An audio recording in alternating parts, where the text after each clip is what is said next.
Muy buenos días. En esta oportunidad presento a nuestras integrantes del equipo número 5, el cual está conformado por Yelixa Ramos, Andreina Salón, Paola Palencia, Carmen Berbesí, quien les habla, Lucy Fernández, en la materia Derecho Probatorio de la Universidad Valles de Monboy, siendo nuestro facilitador abogado Douglas Montoya, el cual abordaremos los temas 21 y 22. Los mismos están compuestos por otros medios de prueba no prohibido expresamente por la ley y la valoración y apreciación de la prueba.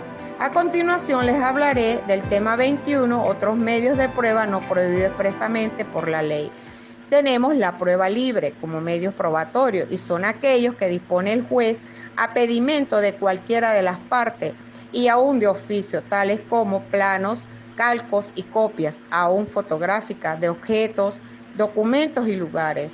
Y cuando lo considere necesario, reproducciones cinematográficas o de otras especies que requieran el empleo de medios, instrumentos o procedimientos mecánicos.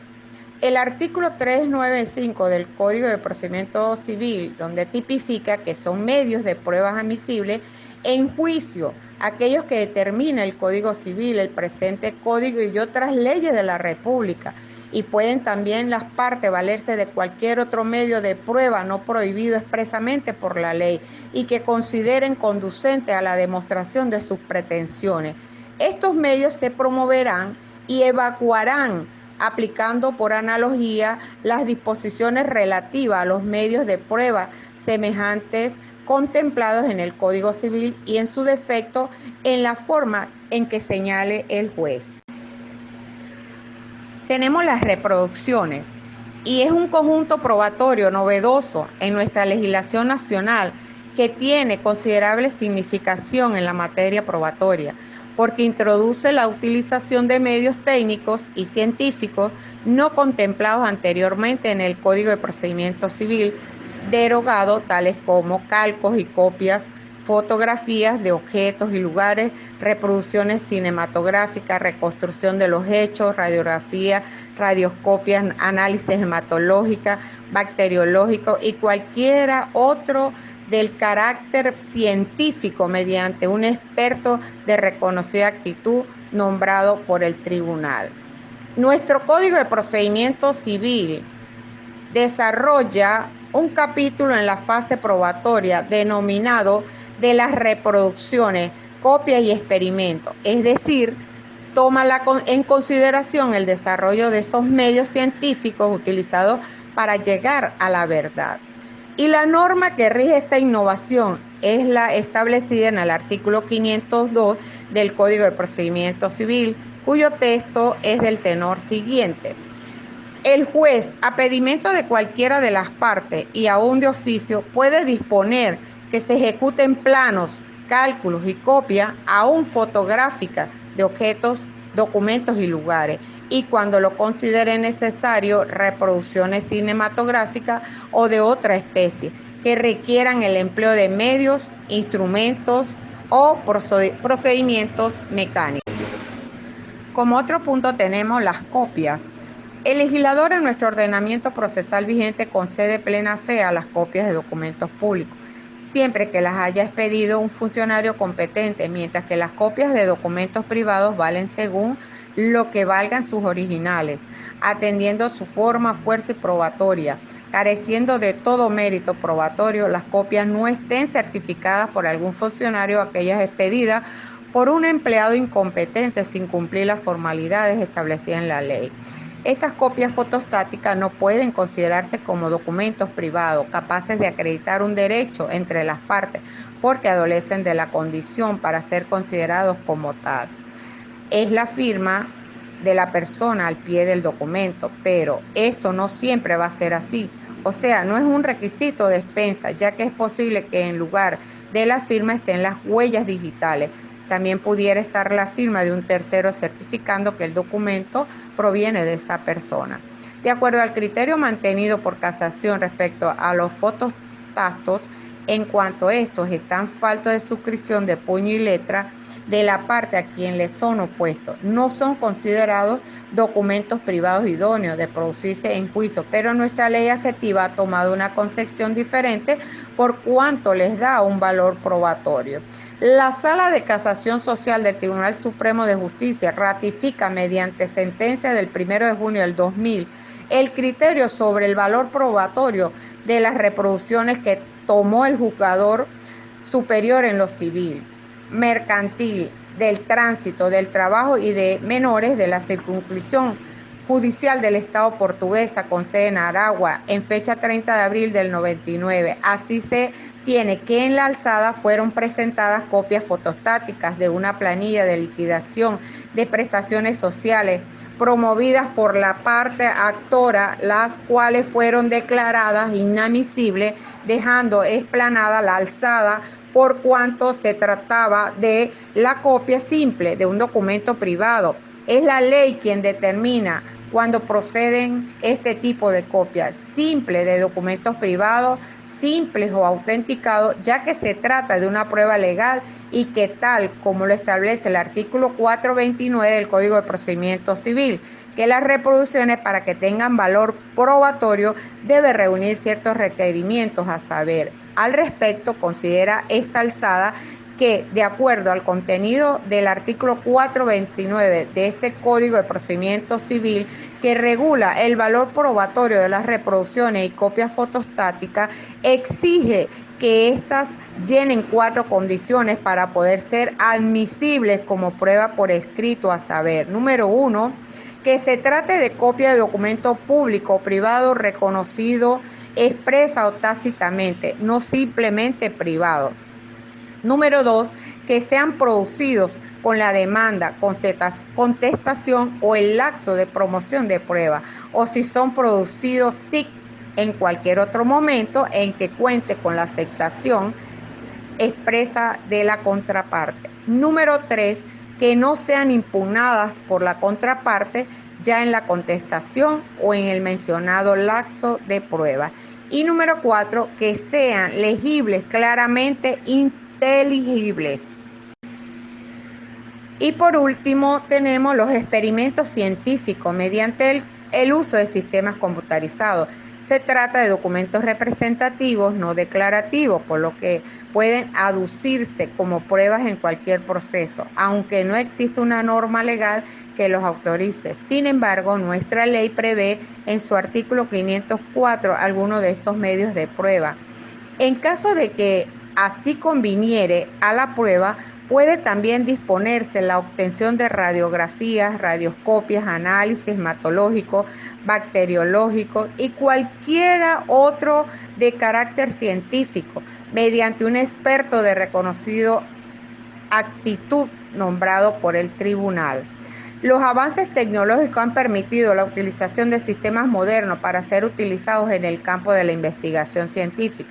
Específicamente en el campo de la medicina, en los últimos 10 años se han ideado métodos que permitan obtener análisis de órganos de cuerpos humanos a través de sistemas de video, las cuales han superado las limitaciones que tenía el método de rayos X. En este sentido, instrumentos electrónicos como el Siemens Universal Lithotripter permite la captación de imágenes y sonidos reales en diversas regiones del cuerpo humano, con la utilización de fibras ópticas que permitan hacer tomas audiovisuales. Asimismo, operan instrumentos electrónicos que permiten efectuar exámenes en sistemas gástricos, como las endoscopias, cuyos resultados son expresados a través de imágenes y sonidos. Y tales instrumentos se encuentran equipados con sistemas de ultrasonidos que permiten la captación y reproducción de emisiones acústicas y con un sistema de fibra óptica que permite la captación de imágenes que pueden ser vistas a través de un monitor en forma similar, pero sin la intervención del elemento sonoro. Se logra mediante la utilización de sistemas computarizados, exámenes tales como tomografías computarizadas y los análisis de ADN. Los métodos descritos evidentemente permiten considerarlos como medios audiovisuales, ya que contienen los elementos visual y sonoro y a la vez pueden ser expresados en forma dinámica, constituyendo así una especie de género de prueba libre que hemos denominado medios de prueba audiovisuales, por lo que a tales reproducciones les resulta aplicable el régimen jurídico que se establezca para la prueba audiovisual considerada como prueba libre. Estos medios audiovisuales relacionados con los experimentos científicos mediante el uso de sistemas computarizados son utilizados como medios de prueba para demostrar los daños producidos por malas praxis médica y en los casos de enfermedades profesionales para comprobar los hechos afirmados por alguna de las partes en un proceso judicial determinado. Su utilidad indiscutible en algunos casos para demostrar la mala práctica médica, en cuyo caso se puede promover un ejemplar del soporte material, puede ser en cintas, en CD, entre otros, que contengan el examen, análisis o experimento llevado a cabo mediante el empleo de medios audiovisuales como los transcritos con anterioridad. Estos medios de prueba, como ya se ha venido manteniendo, que no se tratan de pruebas autónomas, por cuanto el juez necesita del auxilio de conocedores de la materia, o sea, de peritos para lograr su pleno conocimiento en relación a la misma. A pesar de los criterios sostenidos por los eminentes tratadistas y los que hemos resumido, es nuestro parecer que a pesar de la autonomía que le da el texto legal, es una especie muy particular de la experticia, porque esta tiene el carácter de coadyuvante para establecer la veracidad de lo que se pretenda demostrar. Muchas gracias por su atención. Buenos días a todos. Quienes habla su compañera Yelixa Ramos. Continúo con el punto medios técnicos y científicos. Estos se tratan de documentos representativos, no declarativos, por lo que pueden aducirse como pruebas en cualquier proceso, aunque no existe una norma legal que los autorice. Sin embargo, nuestro Código de Procedimiento Civil prevé en su artículo 504 algunos de estos medios de prueba. Cito, en caso de que así conviniera la prueba, pueden también disponerse la obtención de radiografías, radioscopias, análisis hematológicos, bacteriológicos y cualquier otro de carácter científico, mediante un experto de reconocida actitud nombrado por el tribunal. Existen pruebas auxiliares cuya utilización es indispensable en este campo, no solo por su contenido científico de alta complejidad que hace obligatoria la utilización de expertos con profundos conocimientos en ramas particulares de la medicina y en la utilización de estos sistemas avanzados. Estos medios de prueba, como ya se ha venido manteniendo, que no se tratan de pruebas autónomas por cuanto el juez necesita el auxilio de conocedores de la materia, o sea, de peritos, para lograr su pleno conocimiento en relación a las mismas. Dentro de estos medios técnicos y científicos nos encontramos con la impresión dactiloscópica, los análisis hematológicos, los bacteriológicos, la radiografía, la necropsia, los registros de la voz en los actos de transmisiones radiofónicos y la fotografía. La impresión dactiloscópica. La impresión dactiloscópica ha sido utilizada para la identificación de personas desde hace más de 100 años. En la actualidad, las huellas dactilares representan una de las tecnologías biométricas más maduras y son consideradas pruebas legítimas de evidencia criminal en cualquier corte del mundo. Una huella dactilar es la representación de la morfología superficial de la epidermis de un dedo. Posee un conjunto de líneas llamadas crestas papilares, las cuales se forman a partir del 6º mes de vida intrauterina y permanecen sin que el tiempo genere alguna clase de cambio o modificación. Están dispuestas en forma paralela. Si dos huellas dactilares corresponden o no a la misma persona, se lleva a cabo un procedimiento que comienza con la clasificación de la huella dactilar y termina con el matching. Esto quiere decir coincidencia o comparación de las minucias de ambas huellas. Análisis hematológicos. Los valores hematológicos juegan un papel importante en el diagnóstico y tratamiento clínico de todos los seres vivos. En Venezuela, al hemograma, biometría hemática o CBC se le denomina hematología completa, un término en un tanto extraño para el análisis más solicitado en los laboratorios clínicos, pero que hace referencia a que contempla la evaluación y valoración de todos los elementos formes de la sangre. Otras situaciones ameritan el reencuentro de eritroblastos y corrección de leucocitos si se encuentran en una cantidad importante. En otros se puede requerir el reencuentro manual de plaquetas. Su carencia también genera una hematología incompleta, aunque estos casos son menos frecuentes. La hematología incompleta es también incompleta para el médico por no presentar todos los resultados que debería emitir el hematograma y que requerirá análisis complementarios para que el médico pueda emitir su juicio final sobre los resultados de este y de esta manera puedan ser utilizados como pruebas. Bacteriológicos. Si la prueba debiera realizarse sobre la persona humana y hubiera negativa injustificada de esta a colaborar en la prueba, el juez dispondrá que se deje sin efecto la diligencia, pudiendo sacar de la negativa a colaborar en la prueba las presunciones que su prudente arbitrio le aconseje, así como lo establece en el artículo 505 del Código de Procedimiento Civil, que reza: si para la realización de inspecciones, reproducciones, reconstrucciones y experiencias fuere menester la colaboración material de una de las partes y ésta se negare a suministrarla, el juez le intimará a que la preste. Si a pesar de ello continuara su resistencia, el juez dispondrá que se deje sin efecto la diligencia, pudiendo interpretar la negativa a colaborar en la prueba como una confirmación de la exactitud de las afirmaciones de la parte contraria al respecto. La radiografía. El radiodiagnóstico o diagnóstico por imagen es la especialidad médica que tiene como fin el diagnóstico y tratamiento de las enfermedades, utilizando como soporte técnico fundamental las imágenes y datos funcionales obtenidos por medio de radiaciones ionizantes o no ionizantes y otras fuentes de energía. Comprende el conocimiento, desarrollo, realización e interpretación de las técnicas diagnósticas y terapéuticas de esta especialidad médica. Dentro de los nuevos medios de prueba se encuentran también las pruebas obtenidas del organismo humano, sea mediante rayos X o exámenes de laboratorio para su debida apreciación, siendo de suma importancia la intervención de un experto de reconocida actitud. Es una prueba pericial, la cual debe contar con la aquiescencia de la persona que va a ser sometida al examen.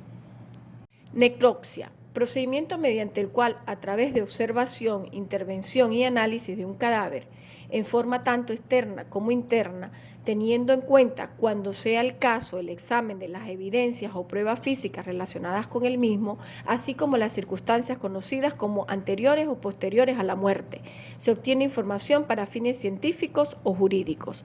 Las autopsias se clasifican en mediolegales y clínicas. Son mediolegales cuando se realizan con fines de investigación judicial y son clínicas en los demás casos.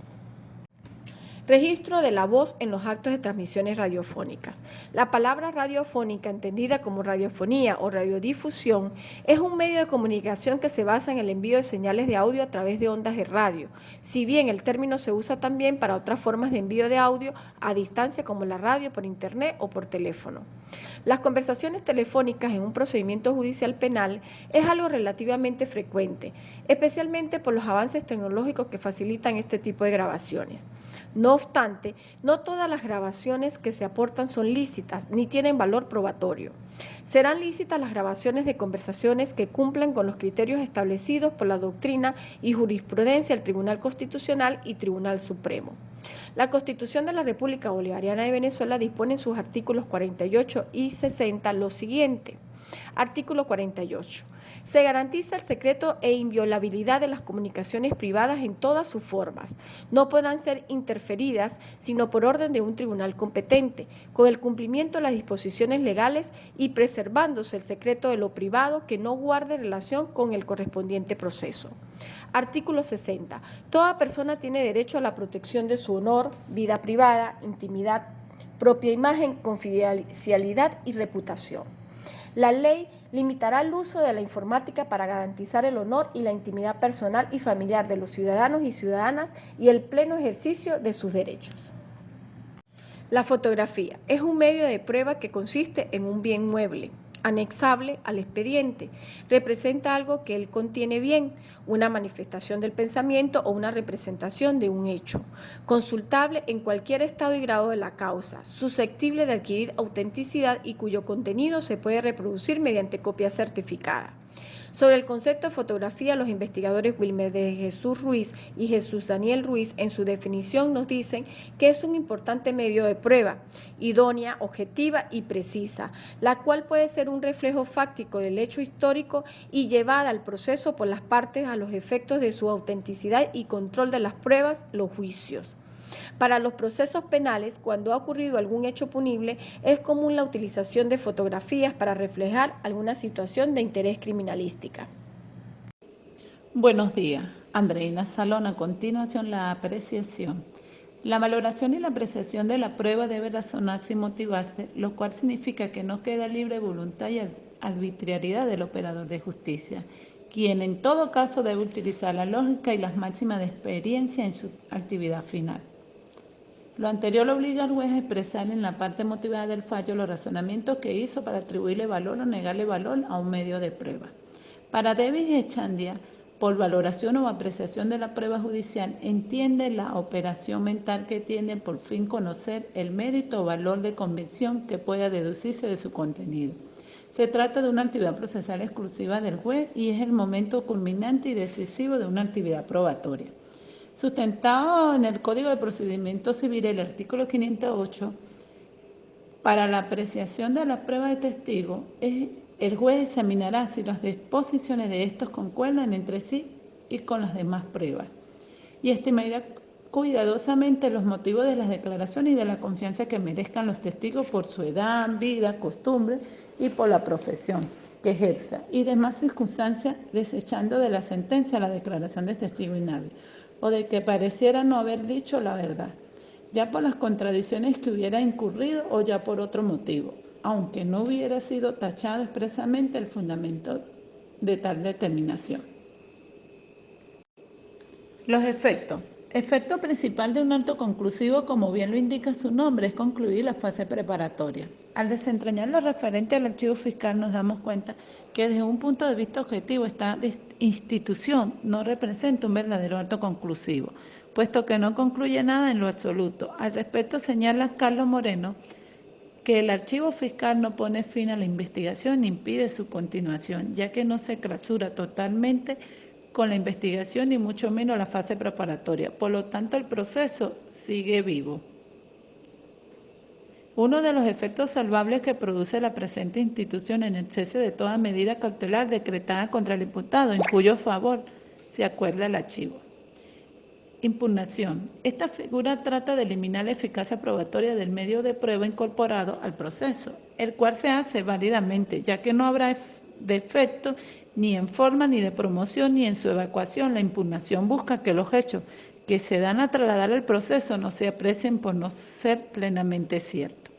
La impugnación va dirigida a destruir la legalidad, la pertinencia de la prueba y en el sentido de que la prueba ya ha sido aportada al proceso. Es un mecanismo de ataque y destrucción de la prueba, en donde debe alegarse los hechos concretos que constituyen las razones de impugnación de medio probatorio aportado. Además, probar los hechos que constituyen la falsedad, la legitimidad o la infidelidad, como vicios que prometen la legalidad y autenticidad de la prueba. Los medios de impugnación son recursos de defensa que tienen las partes para oponerse a una decisión de una autoridad judicial pidiendo que esa misma autoridad lo revoque o que sea un superior jerárquico que tome la decisión, dependiendo del recurso del que se haga uso. Buenos días, quien les habla, Paola Palencia. Continuando con la ponencia, con el tema número 22, tenemos la valoración y apreciación de la prueba. La valoración o apreciación de la prueba constituye indudablemente una operación fundamental en el proceso probatorio. Con la valoración de la prueba se determina el resultado que se infiere en la práctica de un determinado medio de prueba, es decir, el grado de convicción o persuasión de la prueba, que se puede ser positivo, en cuyo caso se habrá logrado el fin de la prueba, es decir, la convicción judicial, o negativo al no alcanzar dicho fin.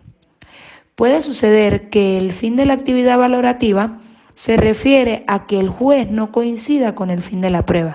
Este podrá alcanzarse en ambos casos de la apreciación de la prueba, que habrá logrado su objetivo, que consiste en conocer el resultado de la prueba y su eficacia. Diversos sistemas. Existen diversos sistemas de valoración, dentro de los cuales tenemos el sistema de la prueba legal o tarifada. En su concepción más simple, se puede decir que se llama legal la prueba cuando su valoración está regulada por la ley. En este sentido, los autores como Chovenda afirma que en dicha prueba el momento probatorio se presenta a la mente del legislador y no a la del juez. Es decir, implica que en la ley el legislador de antemano determinó el valor que corresponde atribuir a la apreciación judicial de la prueba, o bien excluye o impone la consideración probatoria que debe tener atribuírsele para la demostración de los hechos. Este sistema se contrapone al de la libre convicción y, por supuesto, al de la sana crítica. Y ahora bien, te podemos hablar respecto al sistema de la prueba libre. Estamos hablando del sistema de la libre apreciación, el cual lleva implícito el sistema de la libertad de prueba. Es suficiente que el juez le parezca razonablemente que un elemento allegado al proceso en debida forma tiene cierta forma de probatoria para que pueda ser considerado como fundamento en su decisión. En el orden de idea, podemos afirmar que el sistema de libre convicción, el juez está en el ineludible deber de señalar el concreto de las razones por las cuales llegó a esas determinadas conclusiones, otorgándole cierto valor a cada uno de los elementos de las pruebas en los cuales se fundamenta. Muchas gracias. Hola, muy buenos días a todos. Quienes habla Carmen Pervesí, y continuando con el tema número 22 y los diversos sistemas de valoración de la prueba, tenemos también el sistema mixto. El sistema venezolano de valoración de la prueba, tal y como se encuentra en nuestro Código Civil y Código de Procedimiento Civil, es un sistema mixto, en el cual el principio general es la libre apreciación de la prueba, según las reglas de la sana crítica y la excepción de la prueba legal, pues la ley deja a salvo al establecer el principio general la existencia de alguna regla legal expresa para valorar el mérito de la prueba. En cuanto a los deberes del juez, en el proceso así lo establece el artículo 12 del Código de Procedimiento Civil, el cual tipifica lo siguiente: los jueces tendrán por norte de sus actos la verdad, que procurarán conocer en los límites de su oficio. En sus decisiones, el juez debe atenerse a las normas del derecho, a menos que la ley lo faculte para decidir con arreglo a la equidad. Debe atenerse a lo alegado y probado en autos, sin poder sacar elementos de convicción fuera de estos.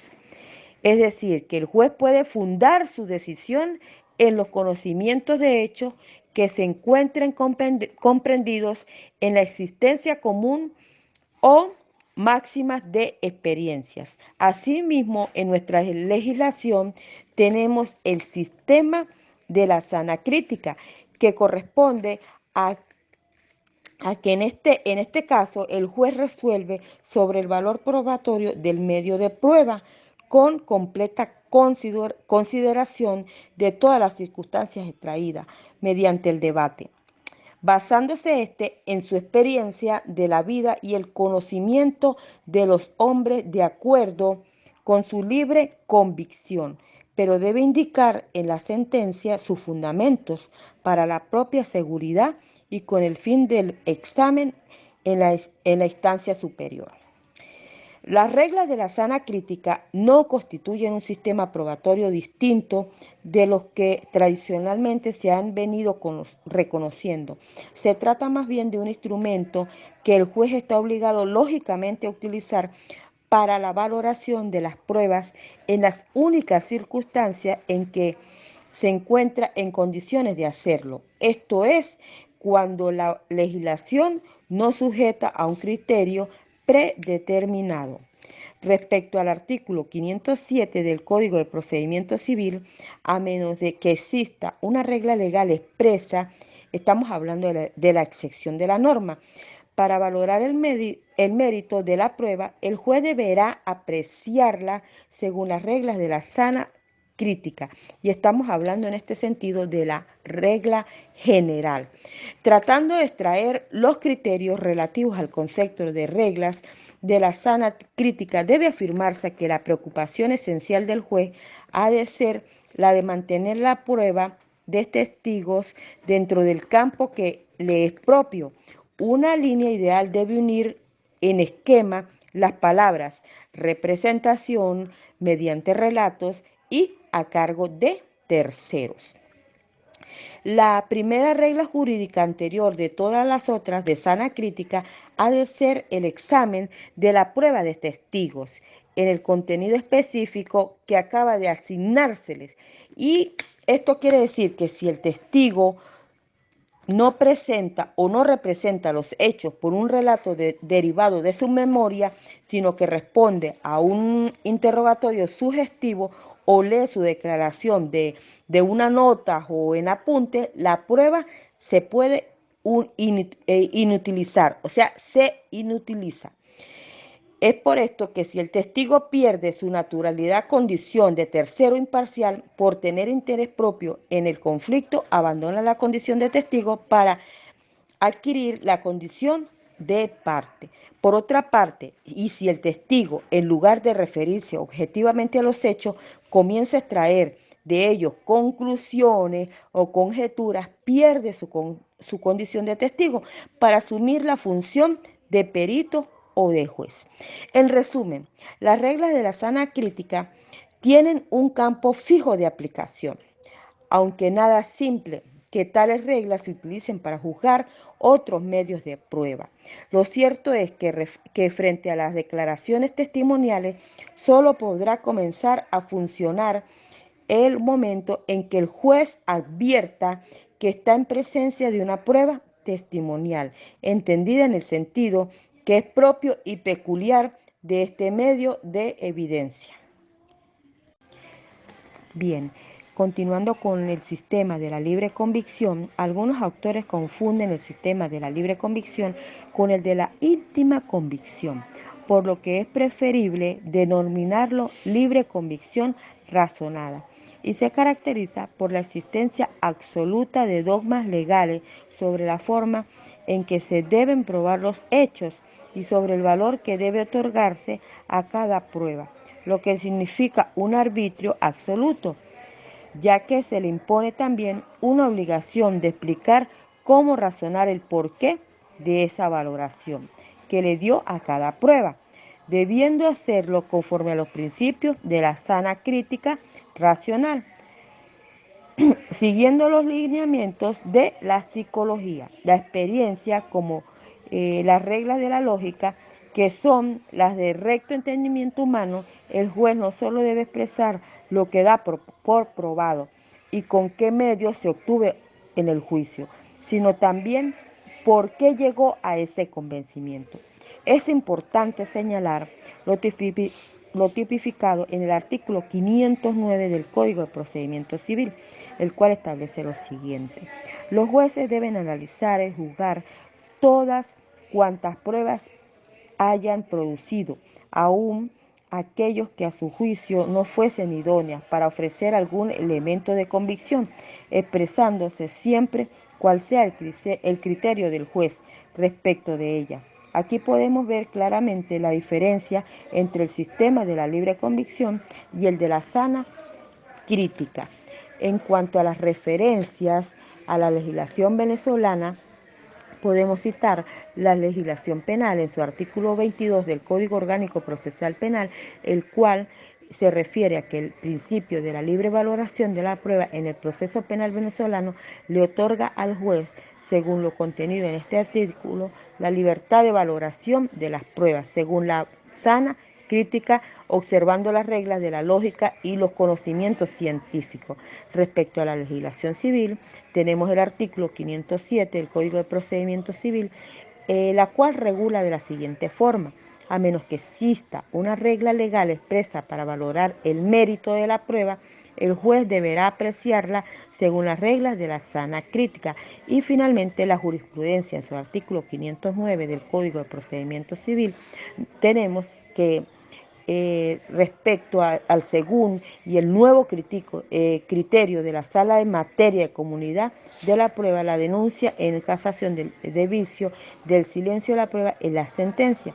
Este artículo 509 del Código de Procedimiento Civil incorpora a nuestra legislación objetiva el deber dirigido al juez de examinar la totalidad de las pruebas producidas. En efecto, los jueces están en el deber de examinar toda prueba que esté en autos, sea para declararla inadmisible, impertinente, favorable o desfavorable, so pena de incurrir en el vicio del silencio de prueba, el cual comporta además de una infracción de este artículo.